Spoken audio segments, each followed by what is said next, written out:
salé. C'est un beau spectacle. Personne dans le Le petit commerçant n'a pas de moyens. Il fait nuit depuis déjà quelques heures à Tripoli. Depuis notre hôtel, nous entendons une puissante explosion. À quelques centaines de mètres d'ici. Quelques instants plus tard, ce sont de fortes détonations correspondant à des tirs de défense antiaérienne. Et puis, suivent ces traînées rouges et une fumée qui s'élève vers le ciel. C'est un bâtiment situé dans la caserne présidentielle de Baba Zizia qui vient d'être détruit par un tir de missile. C'est le quartier général du colonel Kadhafi qui a été touché. Sa fameuse tente, elle, est restée intacte. Nous sommes ici à Bab el Azizia, le QG historique de la Libye.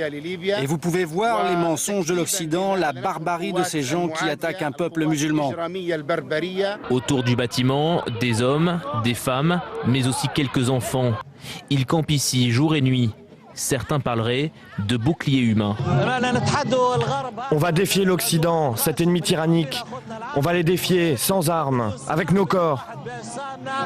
Au premier jour de l'intervention militaire, 110 missiles ont été tirés de navires ou de sous-marins de la coalition. Des civils dorment en effet sur place, de pauvres gens utilisés comme boucliers humains par le régime. Guerre de l'image et intoxication.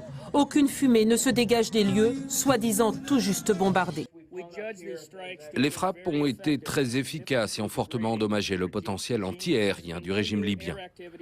Il n'y a pas eu de nouvelle activité aérienne de sa part et nous n'avons pas décelé de signaux radars provenant de l'une des batteries anti-aériennes que nous avons prises pour cible.